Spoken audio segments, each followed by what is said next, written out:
Hi everybody, we're back for another lesson today on colonial America. Today we're going to be talking more about colonial life. So we're not going to be focusing specifically on one specific group that came to the colonies, but rather how many or all of those groups lived, okay? So let's go ahead and get started. We're going to do some vocabulary words, but the vocabulary words, there's a good reason we do those each day is because a lot of these words are words that maybe you have never heard or maybe you are not very familiar with, even if you have. The first word on today's list is compulsory. Compulsory means required by law or a rule. Now think about some things in our lives that are compulsory. For example, something that is required by law is that we buckle up when we drive in a car. We wear our seatbelt. That would be considered compulsory. Another compulsory thing would be attending school or doing, you can also do homeschool, but you are required by law as a child to attend some type of school. Now our next word is curable.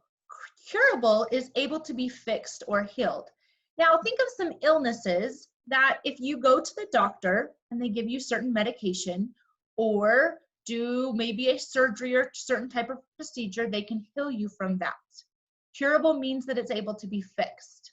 Some cancers are curable. Some cancers, for example, are not. Imitated. Think of something that is copied, duplicated, mimicked. Now, a really good example that you guys might be familiar with is an iPad. Now, an iPad is a specific brand. However, you will see different variations of iPads that are not name brand like an iPad, called a tablet. A tablet is a copied or duplicated or mimicked version of an iPad. Okay, they're similar, but not exactly the same. Manufacture, to build, construct, create, or produce. Now, all of us are in clothing. All of us wear clothing every day, or we wear shoes. All of those items have to be manufactured or made. Our homes that we live in have to be constructed or built. Those are manufactured. Anything that is made and created, you could say is manufactured. Our pencils that we use, lots of things today are manufactured. Potential, possibility, capability, promise, or ability. So for example, Mrs. Bunker knows that you have the potential to become whatever you want to be when you grow up. Now that might not, potential means that I think it can be done. Whether you choose to follow that path or not is up to you, but potential means that you believe or someone believes that you can do it. I believe that you can become whatever you choose when you grow up, means that I think you have the potential to do it. Public, supported by and available to the community. It's free, it's out in the open, or relating to the people at large. See a few typo errors as we go. I'll fix those. All right, so think of public school. Now there are some private schools. Our school is not one. A private school you would actually have to pay money to attend. A public school is a school you can attend that you do not have to pay money for to go there. Timpanogos Academy is a public school. Think about the local library where you go check out books in your town or community. That would be considered public as well. What about the park just down the street that you go and play at in the summertime? That would be considered public. It's open to the community, available for all, and typically it's free of charge if it's a public location or a public place. All right, let's go ahead and get started. Hopefully by going over these vocabulary words, it prepares you a little bit more for the read aloud that we're about to do. Okay, today's read aloud is not one where you'll follow along with words. It's a picture one where I will read the words and you'll just enjoy the pictures as we go. All right, let's go ahead and get started. Before we start, I want you to think about a couple of questions. How did the people of the colonial era support themselves? Basically, how did they make a living? What did they manufacture or make? Where did they live and what were their houses like? Now I'm not thinking about things that happen today in our day and age, but what this is during colonial time when the colonies were just beginning. How did they dress? How did they eat? What were their schools like? How were the children educated? How did they travel and communicate with others? What did people do in their free time? And what was their medical care like? Now, things are very, very different today than it was back during colonial times. We have a lot of technology where I'm able to teach you over the computer. Colonial times, they didn't even have electricity. So I want you to think about what it would have been like then versus how you live today. At the end of this read aloud, you're going to be answering some questions comparing our life today to colonial times way back when. Here we go. You have learned about the many reasons people from all over Europe have traveled thousands of miles across the Atlantic Ocean to establish and live in the 13 colonies. Kings, trading companies, and influential Englishmen all realized that North America had an enormous potential. In other words, there's one of our vocabulary words, they all thought they could get rich there. Others wanted to start a new life free of religious intolerance and persecution. People from England and other parts of Europe traveled to different regions for different reasons. Slowly, these regions and the colonies within began to take shape. The southern colonies had warm weather and adequate rainfall. Small farms and large plantations began to dot the landscape. The large plantations had many enslaved Africans working on them. The economy in the South was based on farming cash crops such as tobacco, rice, and indigo. Tobacco, rice, and indigo were exported to England and the West Indies and sold by merchants there. Trade among the 13 colonies also began to grow. The soil in the New England colonies was not as suitable for farming. There were some small farms, but due to the abundance of forests, timber became an important trade good. Over in England, many of the forests had already been cut down by the time the colonies were established. So timber to make ships and homes was exported to England. Other colonies also needed timber to build fishing and trading ships, homes, and barrels. Think about what barrels may have been used for. Well, barrels were used to transport many items. They transported things like food, beer, and wine. Now, farming was a main source of income in the middle colonies. What was grown so abundantly that this region had a special name. Mills were built, and the wheat produced was ground into flour and sold to other colonies. Large amounts of flour were also sold to England and its colonies in the West Indies. Settlers from around the world came to this region, resulting in a wide variety of cultures within the middle colonies. Can you imagine what it was like to grow up back then? Let's find out what life was like in the English colonies. In the early days, only boys who lived in Massachusetts had to go to school. The first schools were one-roomed schoolhouses. Can you imagine having one room where you taught all students and the only students there were boys? Boys of different ages learned reading, writing, and math, and sometimes the older boys helped teach the younger ones.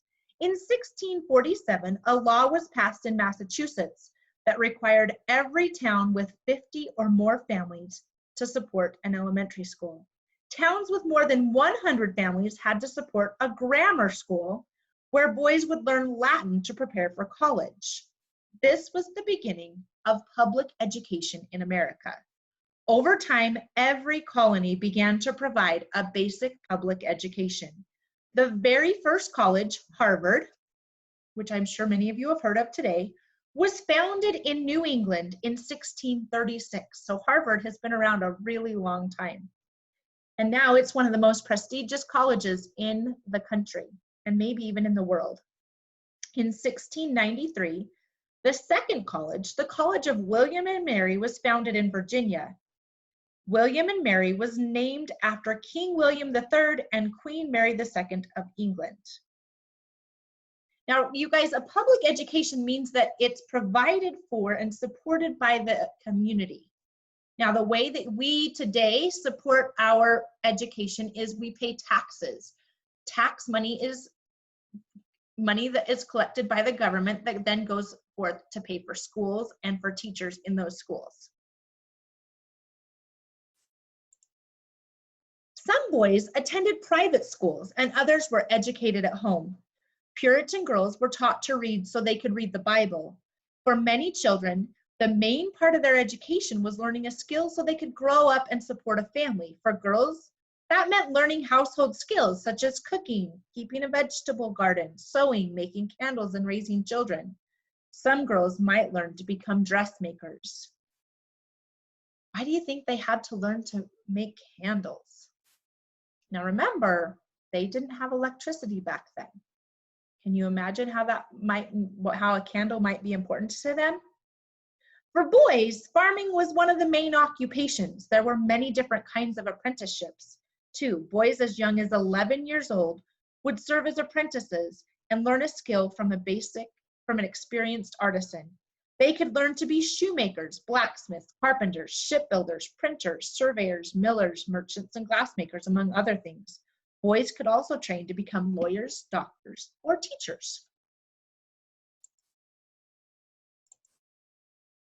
Boys would often leave home at the age of 11 and go to live as apprentices with the skilled artisans who were training them. So for example, if they wanted to go and learn to be a blacksmith, they would leave home at 11 years old to go learn that particular skill. Their workday was usually about 12 hours long. So basically that means they worked from like 8 a.m. until 8 p.m. every day. Apprentices were provided with food and a place to live, but they were not paid. Apprenticeships usually lasted for several years. At the end of their apprenticeship, they would join an existing business or start their own. So if they started it at 11, they would be done at 13 and ready to work. Now, you guys don't have to enter the workforce really until after high school and maybe not even until after college. Even young children have lots of chores to do. If you lived on a farm, and many people did, you would gather firewood, tend to the farm animals, milk the cows, collect eggs from the chickens, make candles, plant and harvest vegetables, and carry water from the well. Almost all of your food came from your farm. All of this had to be accomplished without the luxuries of electricity, indoor plumbing, or central heating or air conditioning.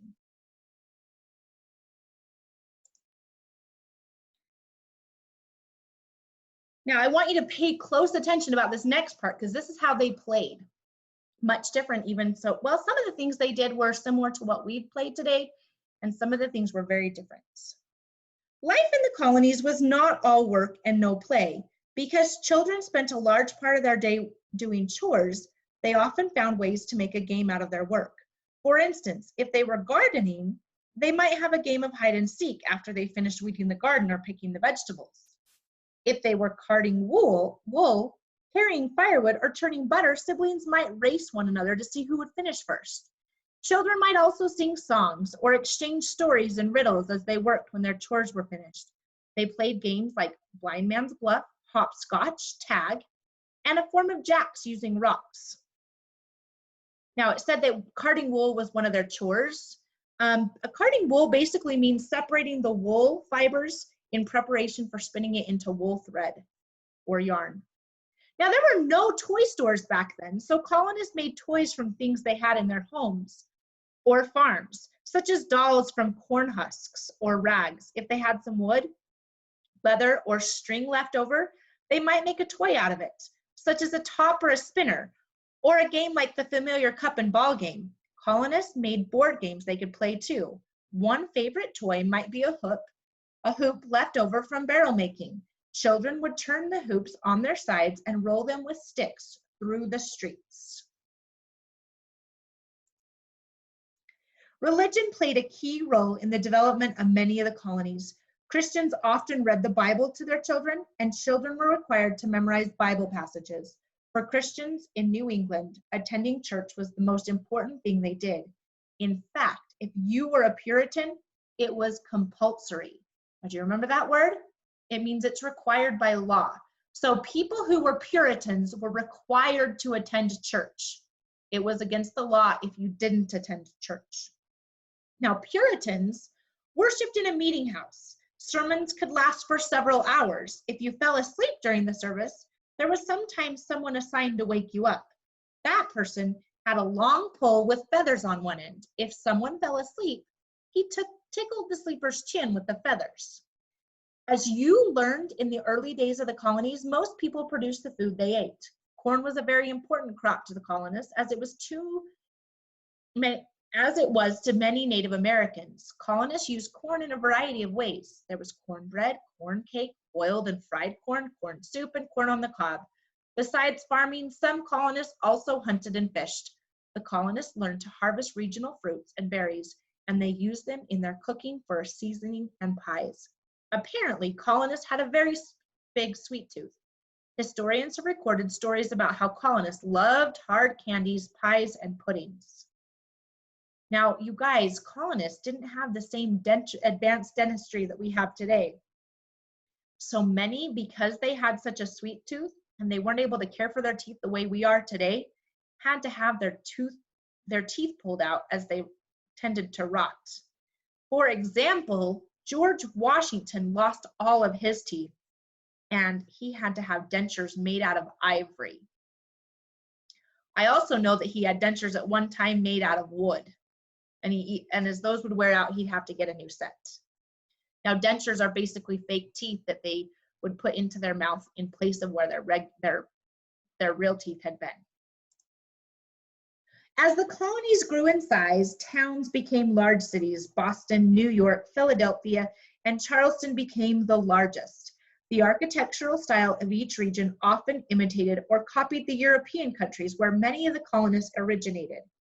There were many red brick, English-style homes in New England, Dutch-style wooden houses with sloping roofs in the mid-Atlantic, and French-style farmhouses with wide porches and French doors in the southern region. So you guys, top ones would be more common in New England, in the New England colonies, which were the northern colonies. These kind of houses were more common in the middle colonies, and these ones with the wide porches would be more common in the southern colonies. In addition, Charleston architecture has a Caribbean influence because many settlers arrived there from the English island of Barbados in the Caribbean Sea.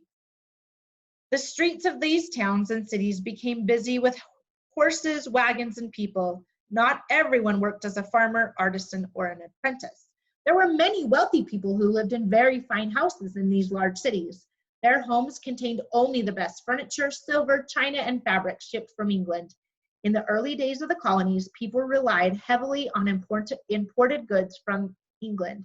As the years went by, the colonists began to manufacture or produce some of these things themselves.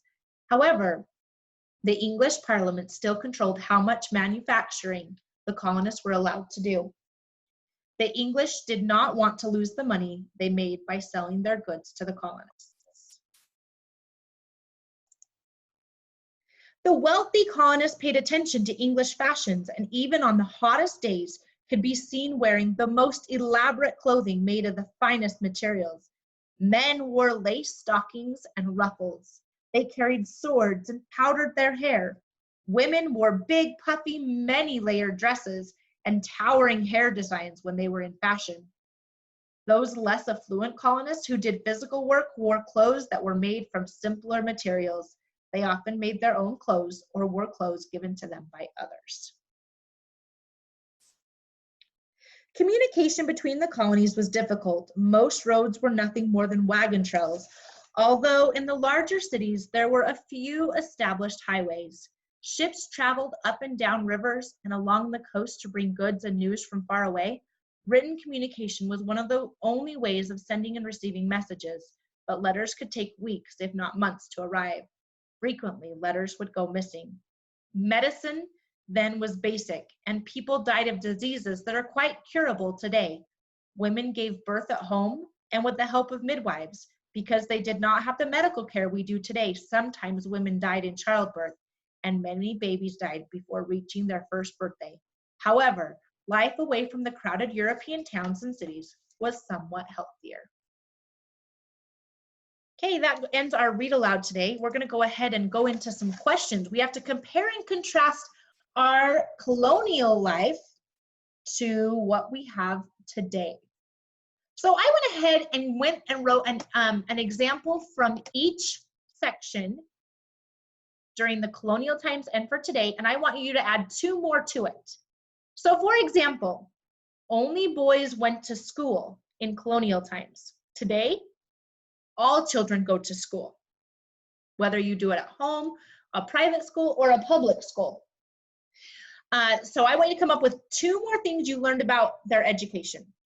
One could be that it's in a one-room schoolhouse, or that all the kids of different ages learned at the same time, or the older kids had to help teach the younger kids. So I want you to think of a few things. Now, daily chores. One of their chores was to gather firewood, but I want you to come up with some other chores. If you can't remember, try to rewind back through the read aloud and see if you can find that. Now, a daily chore, at least at our house, is to make your bed. Maybe your chores are a little different, but I want you to write some chores that you have to do. Play. Something we do is we play hide and seek. Or sorry, that was something they did during colonial times. Actually, that's also something that you might do today. Another thing we might do today is play soccer. Think of some other things that they played or did for fun, and some other things you do for fun today. Clothing.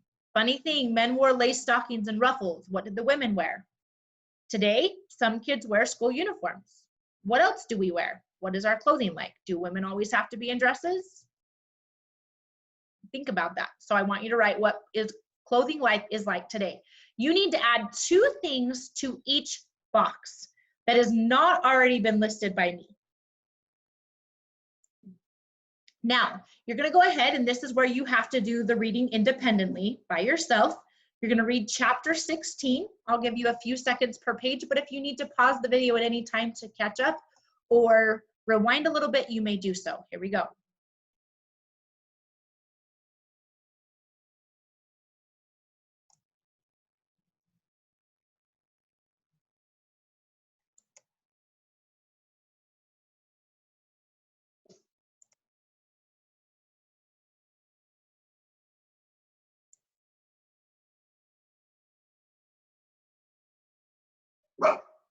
Miley, stop.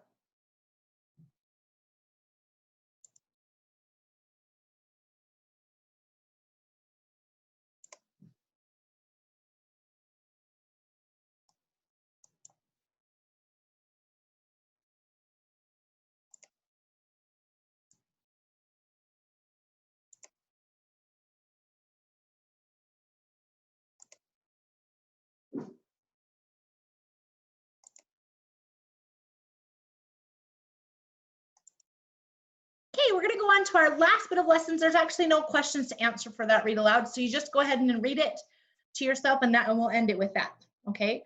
Now we're gonna go into a pronouns lesson. What are pronouns?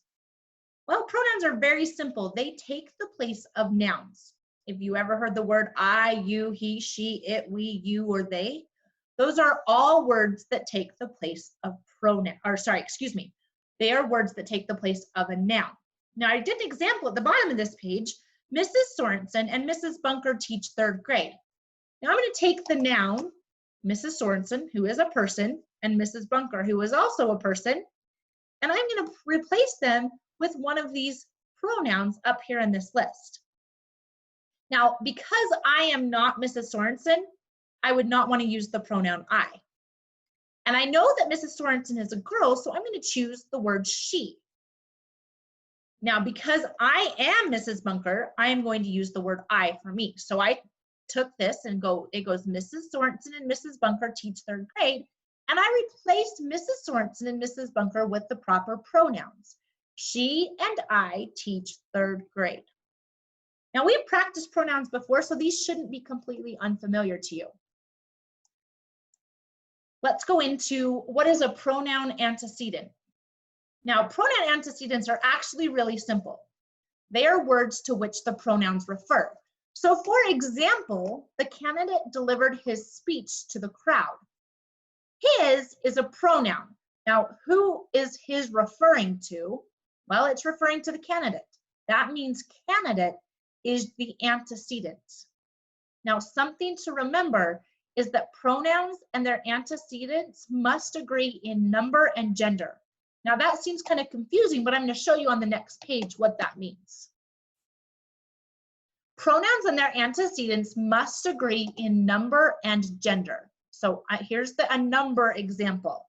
Princess, my kitten, won the hearts of all because blank is so cute. Now we have two choices, she or they. Now we're talking about princess. Is that one kitten or more than one kitten? Princess is referring to only one kitten, and we can assume because the name is Princess that it's a she. So the answer is correct if you said, Princess, my kitten, won the hearts of all because she is so cute. Answer, she, because princess and she are both singular. So that's what it means when it needs to agree in number. If you're talking about singular or just one thing versus more than one thing. Tom received a present and blank opened it quickly. This is referring to gender. We have to decide if Tom is a boy or a girl. Now, just from what we have known growing up, we can assume that Tom is probably a boy. So I would put Tom received a present and he opened it quickly.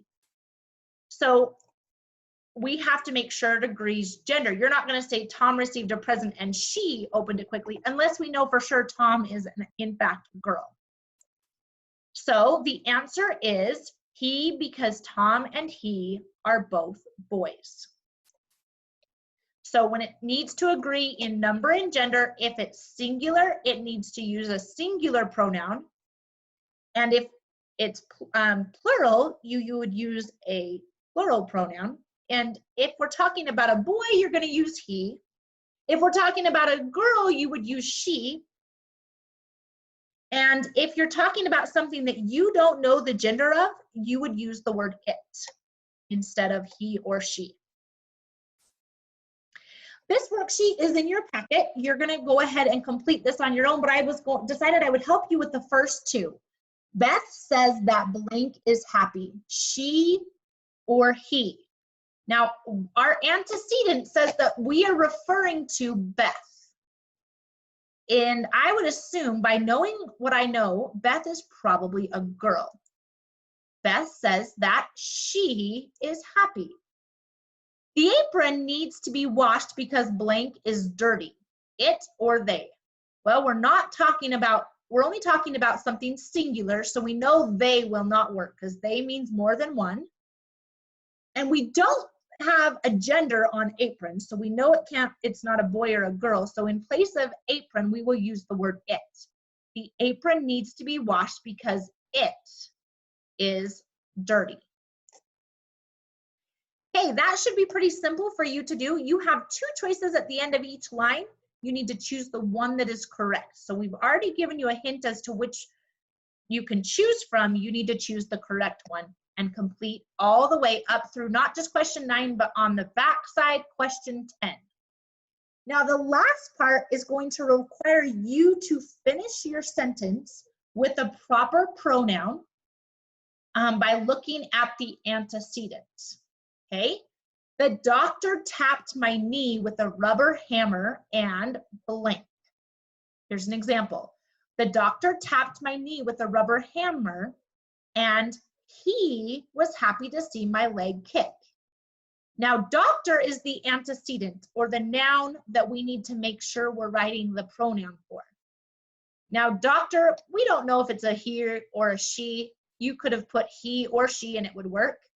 But in this sentence, whoever wrote this sentence assumed that doctor was a boy, so they put he. The movie filled me with happiness because it had a happy ending. Movie is the antecedent. Which pronoun are you going to use for movie? Movie is not boy or girl, so I use the word it. The movie filled me with happiness because it had a happy ending. What pronoun did you use in this sentence? I used the word it to take the place of movie. Now you'll need to go ahead and do the same thing for number 2 and 3. You'll need to come up with a pronoun for puppies and finish the sentence. You will need to come up with a pronoun for my family and I, and then come up with a sentence. Okay, that's all for today once you finish this, and we will see you again tomorrow.